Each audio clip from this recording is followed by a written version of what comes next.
AGE, Sociedad de Bolsa, con la cultura.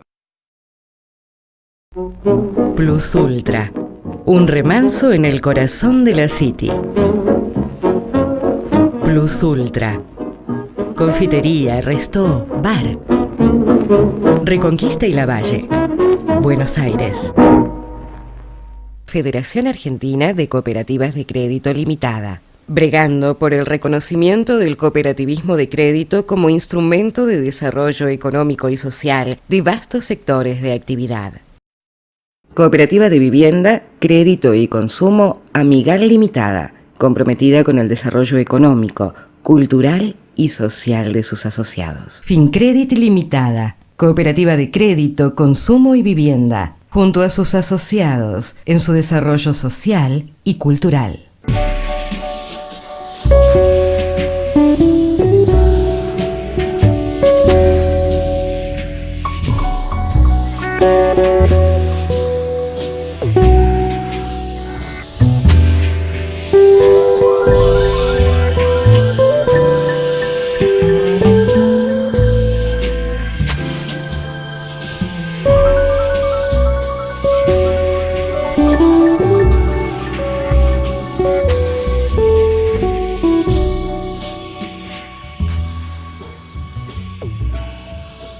Bueno, obviamente tenemos que abordar la lírica en la Argentina, los lugares, y mientras pensaba que iba a charlar contigo, imaginaba, es antipático decir, comparar nuestra plaza a las de otros, no sé si no te parece prudente la pregunta, obviala, pero me gustaría, pues vos que tenés autoridad para ello, nos hable de la lírica en la Argentina y cómo es tu visión con relación a otras. ¿Verdad? Bueno, como no, hay un tema muy importante que es la repercusión que la lírica ha tenido, por supuesto, por el lado italiano, la transposición de la ópera que se originó, como todos saben, en Italia, en la Camerata Fiorentina, que fue el principio generador de este género tan apasionante que todavía, con 400 años de vida encima, esto es casi milagroso, sobrevive, se acrecienta. Tan fresca. Está fresco, está con los medios de difusión mediáticos que también van transmitiendo de teatros a teatros. Hoy día, por ejemplo, fíjate qué interesante que el Metropolitan de Nueva York, que es un gran teatro en el mundo, televisa y transmite por vía satélite sus funciones y se reciben en más de 80 países del mundo. Esto quiere decir que ya la ópera no es un reducto absolutamente pequeño, sino que se ha ido engrandeciendo a través de todo este tiempo. Y cuando llega a la Argentina, y este es un punto que yo me he encargado de investigar bastante en los libros, cuando llega a la Argentina, 1825, era apenas una gran aldea Buenos Aires, todavía seguía vigente la gran aldea. Y se da en un pequeño teatro que se llamaba el Viejo Coliseo, muy modesto como arquitectura, una función del Barbero de Sevilla, de Rossini. Y ahí empieza el culto de la ópera en nuestro país. Después vienen otras compañías, no olvidemos que en ese momento venían compañías itinerantes en viaje y por viajes marítimos, obviamente, ya no es la velocidad de nuestro mundo actual. Claro. Y que recalaban en distintas ciudades y allí ofrecían sus temporadas y luego volvían a veces a Europa. Es decir, un movimiento que se hacía un poco lento al principio. Eso motivó que el interés por la ópera se trasladara al terreno de la arquitectura para la ópera, ponerse al día con esas obras magníficas, con esos teatros que ya existían en Italia, que tenían larga trayectoria, como la Scala de Milán, una obra emblemática, y entonces empiezan a construirse algunos teatros hasta que llega el primer Colón.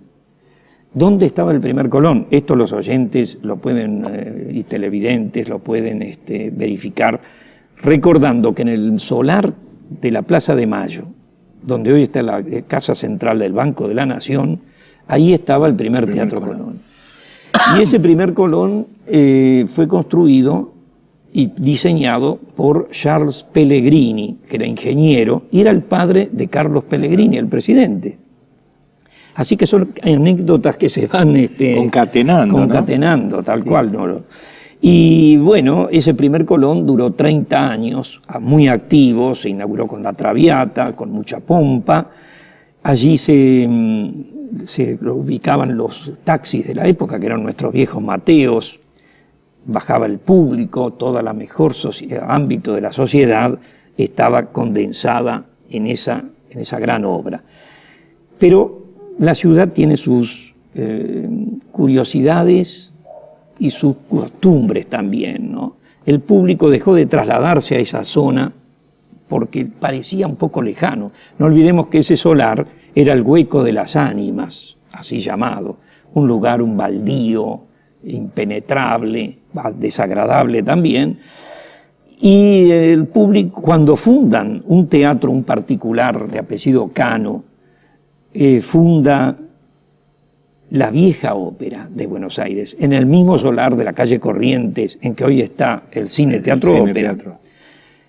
Entonces el público parece que va, en principio empezó una competencia de ambos teatros, hasta que el Colón fue perdiendo y cerrando. Y como era de orden municipal, las autoridades, con la recaudación de la venta al Banco de la Nación, porque después se convirtió en sede del Banco de la Nación, decidieron construir un nuevo Colón, que es el que tenemos actualmente.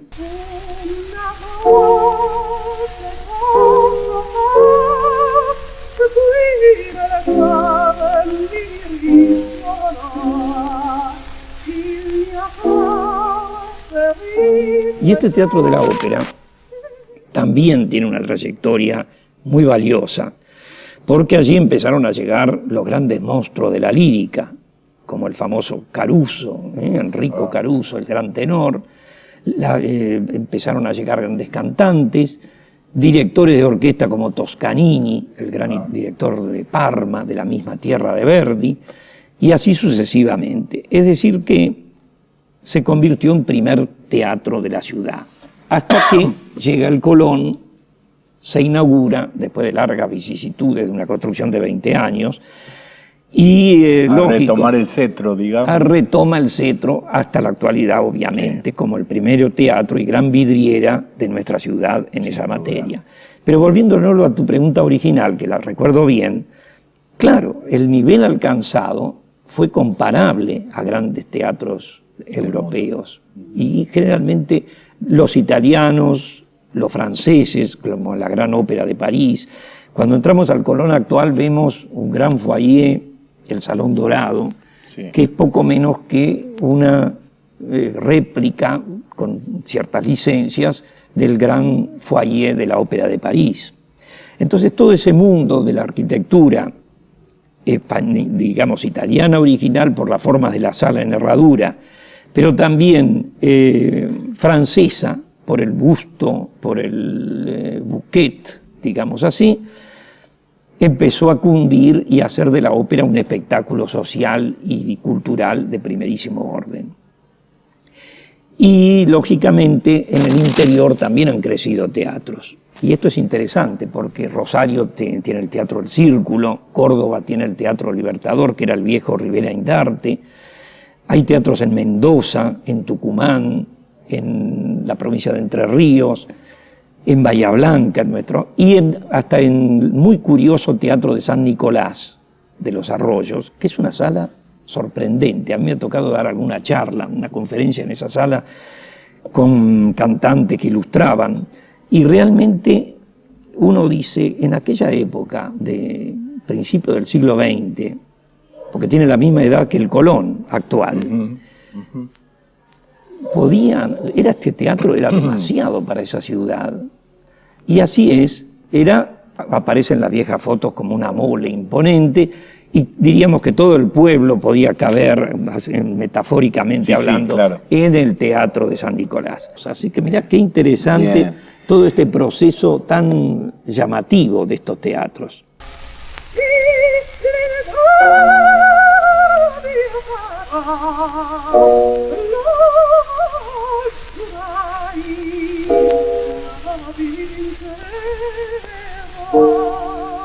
Vos has escrito también sobre los cantantes líricos.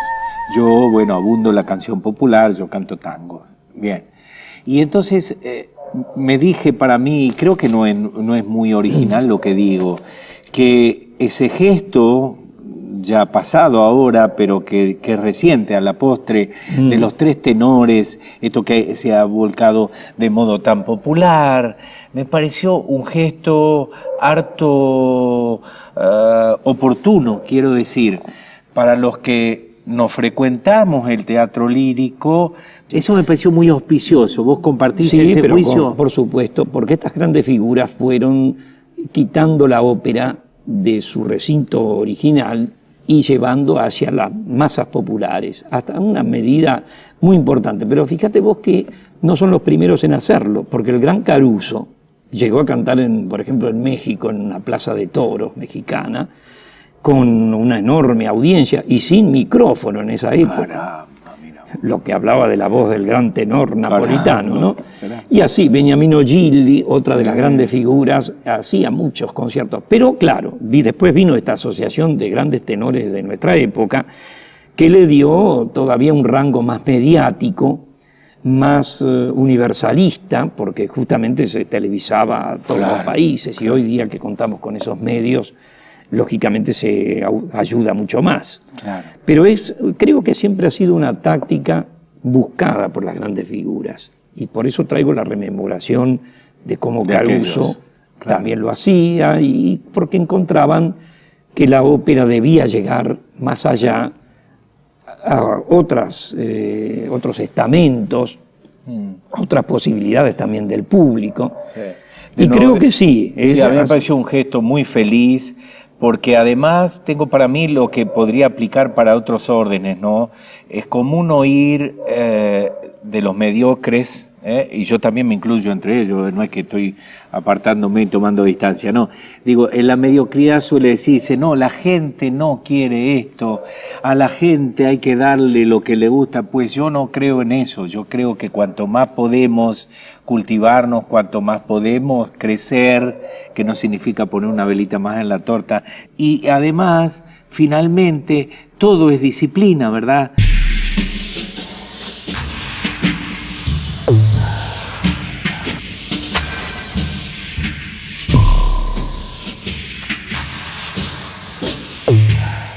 Las cooperativas de crédito ofrecen un trato directo y personalizado a los pequeños productores, industriales y del comercio.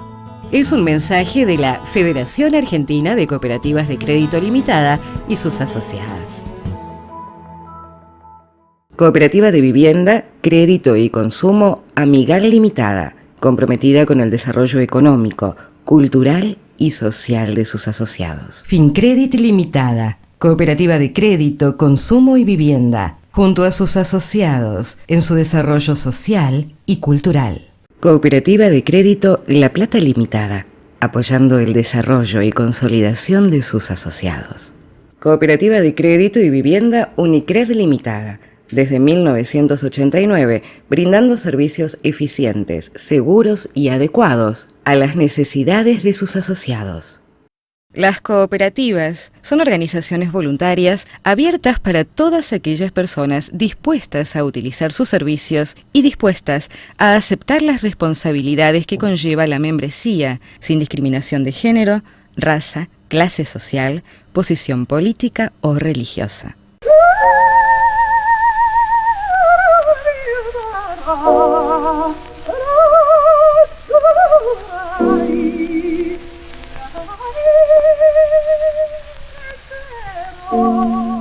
Otra cosa que no quiero dejarte escapar, y abusando de vos. Habíamos hablado de la Regina Pacini de Alvear. Personaje seductor para mí, si los hay. Una artista exquisita, ¿verdad? Exquisita, ha sido una gran soprano de la tesitura, como se establece, lírico-ligera, soprano ligera por la habilidad, la facilidad de los agudos, de los trinos, de los picchettati, como dicen los italianos, los picados y los gorjeos, es decir, ha sido una virtuosa. Lo curioso de Regina, que había nacido en Lisboa, casualmente, porque su padre era barítono y era director del Teatro San Carlos de Lisboa. Por eso se la asigna como ítalo-argentina, en cierta medida, ¿no? Tanto es así que yo me acuerdo, Dante Alighieri había convocado un concurso de personajes ítalo-argentinos que se propusieran para publicaciones, ¿no? Y yo propuse, anónimamente debíamos presentarnos, y fui ganador de uno de los premios porque había propuesto a Regina Pacini, con el título de Regina Pacini de Alvear, de prima donna a primera dama. Qué lindo eso. Quedó bien la composición y la transposición. Porque lógicamente ella fue una virtuosa. A los 17 años la hizo debutar el padre en ese teatro de Lisboa. Después ya empezó a ganar cierta fama en Europa. Luego vino al Río de la Plata. Cantó primero en el Teatro Solís de Montevideo, el hermoso teatro que tienen nuestros que en hermanos. Uruguay es donde conoció a nuestro presidente. Es claro. Y allí es donde Alvear comenzó, diríamos, a deslumbrarse con ella. Y hay todo un mito en la historia, pero evidentemente es cierto que ese enamoramiento fue muy especial. Él las empezó a seguir por los teatros en que actuaba, ¿no es cierto? Total. Y nos imaginamos con el ramo de flores, llegando al camerino.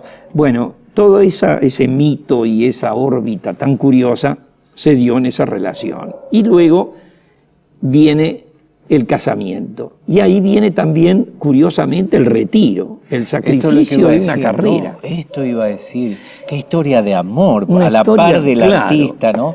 porque qué historia ella deja el en canto, su plenitud, por en su cierto. plenitud, en muy buenas condiciones. 1907 fue el casamiento, ella había debutado en 1880 y algo. Tenía algunos cuantos años de carrera, pero su voz estaba impecable y podía haber continuado mucho más, pero decidió sacrificar la carrera. No sé si a pedido de él o por una disposición autopropia, ¿no?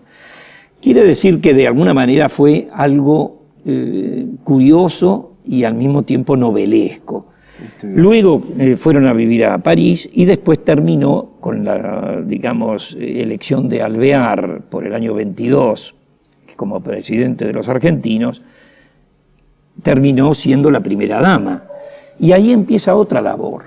Ella apoyaba, y creo que es la labor diríamos, altruismo hacia nuestro país, el crear la Casa del Teatro, ¿no es cierto? Ese fue otro fenómeno muy importante, otro aporte.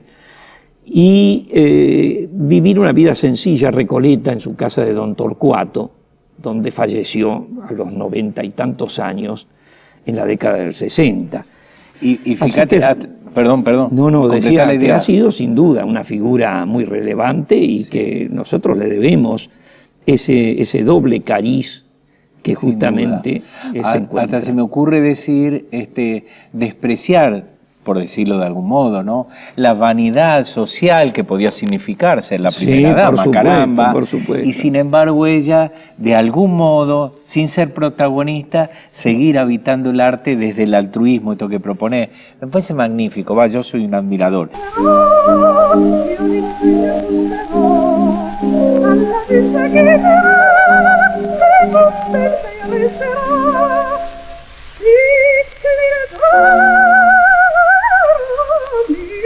Y bueno, esto le cuento a los televidentes, claro, que merced a tu generosidad, usar una perlita que vos has traído, ¿no? Claro, de esta grabación. Y de la grabación del Barbero de Sevilla. Sí. Justamente una voce poco fa, el aria de Rosina, del Barbero de Sevilla, que muestra las condiciones. Estas grabaciones son muy curiosas. Había un sello italiano que comenzó a principios del siglo XX, la primera década ya, con grandes figuras, Caruso, también otros, todos participaban de ese sello. La llaman también a Regina, y hace 2 tandas de grabación, en 1905 y 6.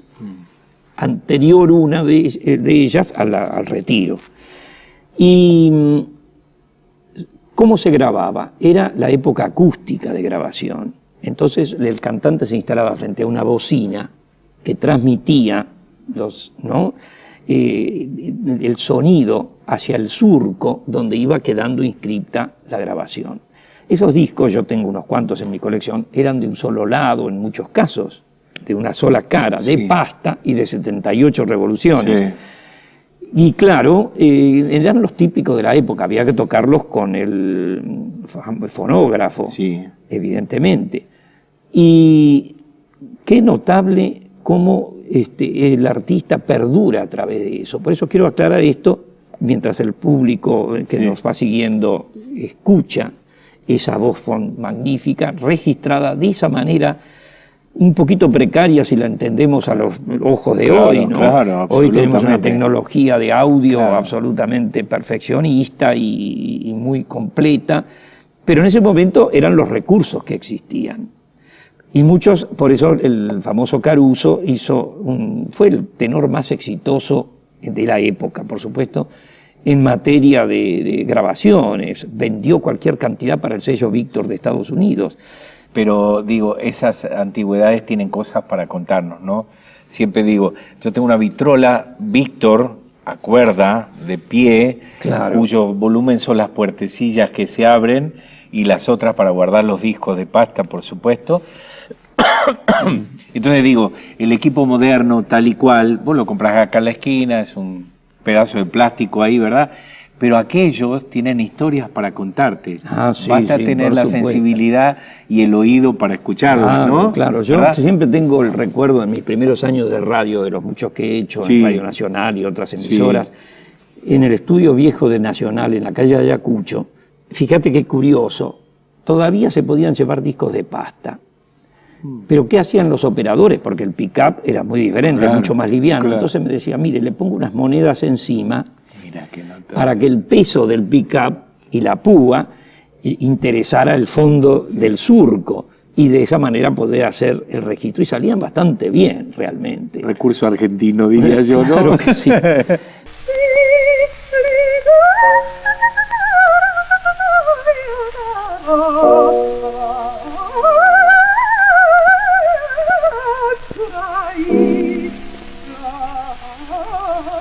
Hay un hecho que esta vuelta al pasado nos hace ver también con otra óptica la importancia de las formas con que se trabajaba, ¿no?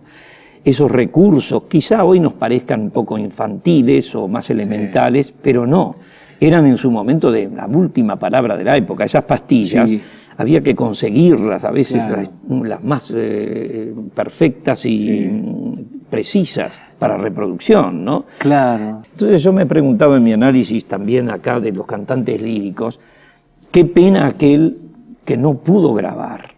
Que no quedó testimonio. Porque no ha quedado testimonio. Muchos de esos grandes de la época de Verdi, de la época de Rossini, de los grandes compositores, pasaron como nombres que la tradición los rescata por la tradición escrita u oral, pero nunca se puede escuchar una placa de ellos, un registro. Qué injusto, ¿no? Qué injusto, ¿no? ¿Verdad? Eso sí, eso es injusto y demuestra que los que se privilegiaron son los que empezaron en la era del fonógrafo. Y luego, en el acrecentamiento de la tecnología, hasta llegar a la tan, digamos, sofisticada de hoy día, bueno, ya el beneficio es mayor. Sí. Pero también hay que pensar que hoy día el artista goza de elementos tecnológicos que lo pueden favorecer, esto es verdad, mejorar, también. Cosa Sí, que no pasaba con aquellos. Sin ninguna duda. ¿No es cierto? De hecho, bueno, yo frecuento salas de grabación y hablo en términos de música popular, es tan frecuente hoy cortar, porque esta frase no fue bien dicha, Exactamente. y como se dice vulgarmente, pinchar con otra que haya salido mejor. Y a la postre es una construcción de rompecabezas, ¿no?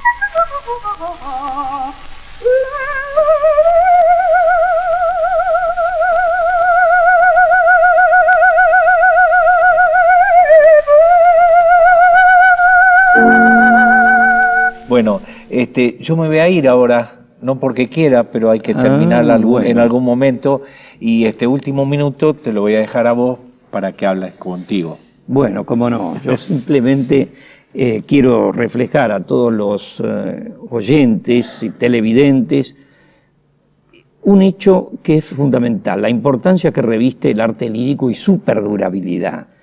Una perdurabilidad a través de siglos, de 4 siglos, 400 años, que es mucho, que demuestra que algo que tiene tanta vigencia en el tiempo no puede perdurar.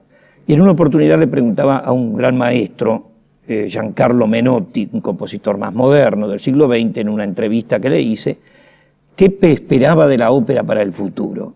Entonces me dijo una verdad: la ópera nunca va a desaparecer mientras existan las voces de los cantantes y de los seres humanos que son los cantantes líricos capaces de continuar con su carrera. Entonces ese es un hecho muy cierto.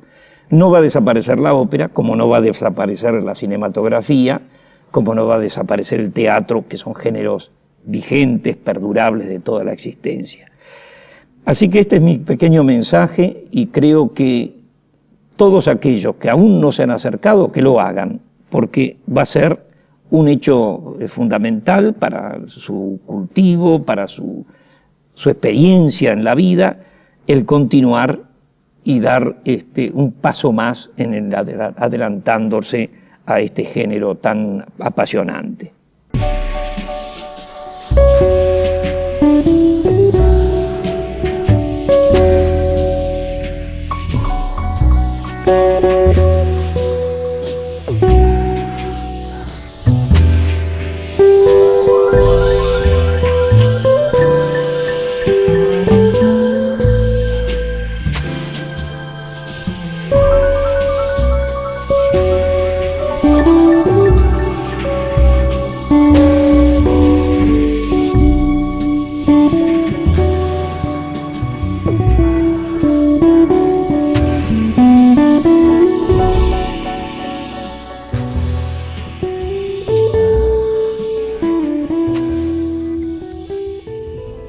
Federación Argentina de Cooperativas de Crédito Limitada, bregando por el reconocimiento del cooperativismo de crédito como instrumento de desarrollo económico y social de vastos sectores de actividad. Cooperativa de Vivienda, Crédito y Consumo Amigal Limitada, comprometida con el desarrollo económico, cultural y social de sus asociados. Fincredit Limitada, Cooperativa de Crédito, Consumo y Vivienda, junto a sus asociados en su desarrollo social y cultural. Plus Ultra, un remanso en el corazón de la City. Plus Ultra, confitería, restó, bar. Reconquista y Lavalle, Buenos Aires. AGE, Sociedad de Bolsa, con la cultura.